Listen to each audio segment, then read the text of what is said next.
19th of March, the City Council Elections are being held, and every EU citizen who is registered here in Maastricht has the right to vote. That means that you get to decide who's going to be sitting here in this building. But what exactly is it that you're voting on? Let's have a look. There are 39 seats in the City Council to be divided over the different parties. After the elections, negotiations will start. In order to have a majority, a coalition will be formed. The coalition parties will propose aldermen, who will, together with the mayor, be responsible for the daily management of the municipality.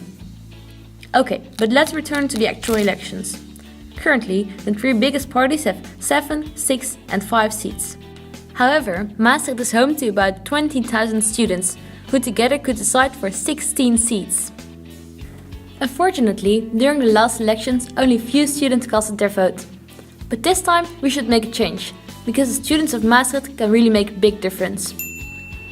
And since you might not be familiar with the parties, we would like to introduce you to the 6 biggest parties and their plans for Maastricht.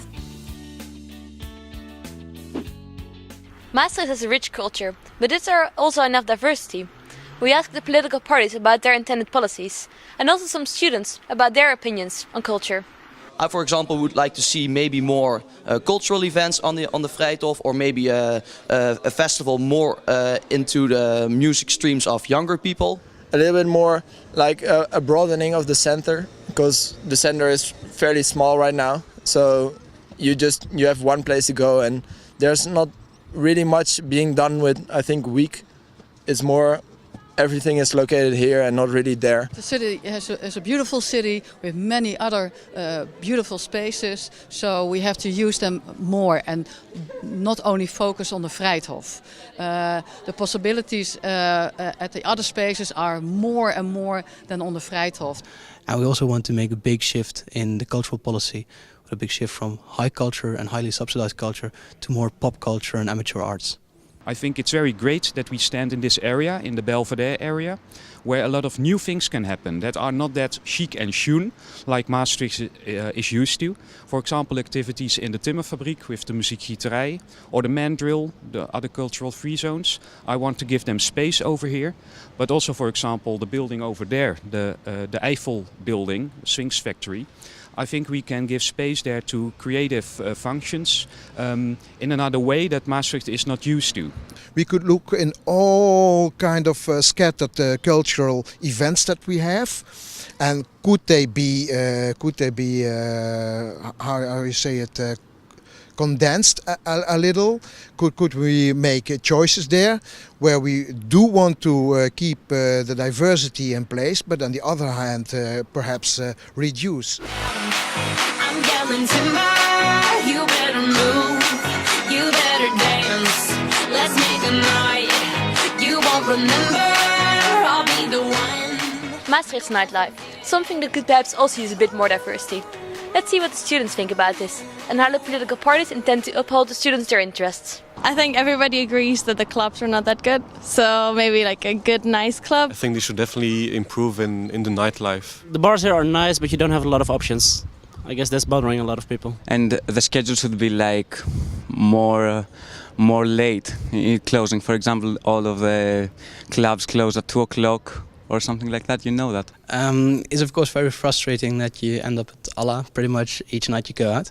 That's why we really want to deregulate the Maastricht nightlife. We only have 5 night pubs right now, and there are a lot more entrepreneurs that want to develop new concepts and new night pubs here in Maastricht. The problem was that there are too little entrepreneurs who do it. But is it because it's too hard to get a permit? No, because that is possible. A lot of parties say that they want it changed, but I haven't seen a real push from other parties to really make it happen. And the muziekgieterij is one of the examples. There's almost no reason to not give them a night permit, except for some really difficult issues with permits and type of permits. That I would say, come on guys, give them a night permit. That would really solve several issues.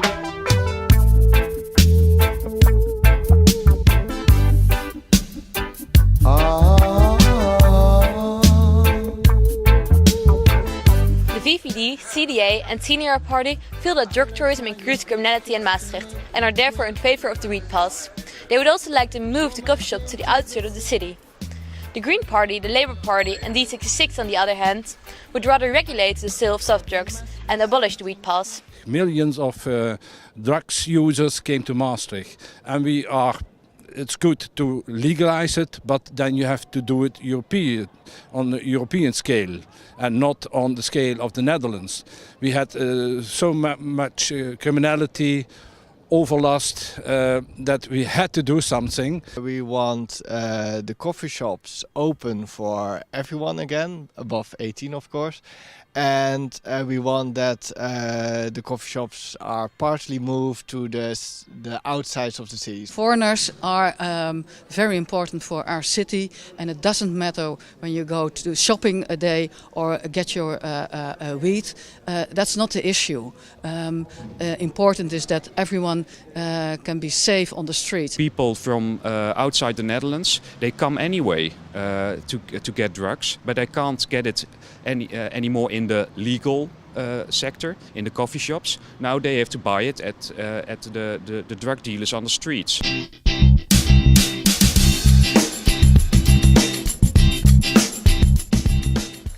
Housing, something pretty indispensable for all of us. All political parties value the quality of student housing, but their approaches are slightly different.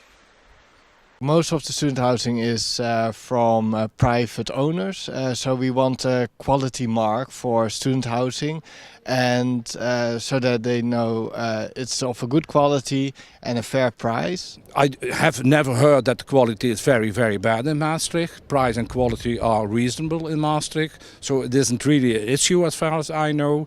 But let the free market do it work. When you see a room that isn't nice, don't take it and take a bedroom, and there are rooms enough in the city of Maastricht, luckily. And the students themselves often want to live in the inner city. And the other parties, PvdA, D66, CDA, they have made a new law. And that law says that a room should be larger than 20 square meters. That's the most worst law ever for students in the inner city, because it means you can't make cheap rooms in the inner city. Yes, at least it should be. Yeah. Why? Why? The quality of life of the students is also very important to us. Huh? Well, I think it's a stupid rule. I didn't agree, but the majority of the city council said so. But I think it's stupid. Although we will make more student rooms also in the city centre. For example, in this building we will make a couple of hundreds of new student rooms. Apart from these issues concerning student housing, the CDA and Senior Party propose an additional point. They would like to set a maximum to the amount of students living in one neighbourhood. What do you think then is the problem with too many students in one neighbourhood? Well, they could cause nuisance, of course, and it could lead to unsafe situations for the students, and that's what we don't want to have. And for the people who live in that neighborhood, it's not funny to live in that area. So the trouble caused by that's what we should eliminate.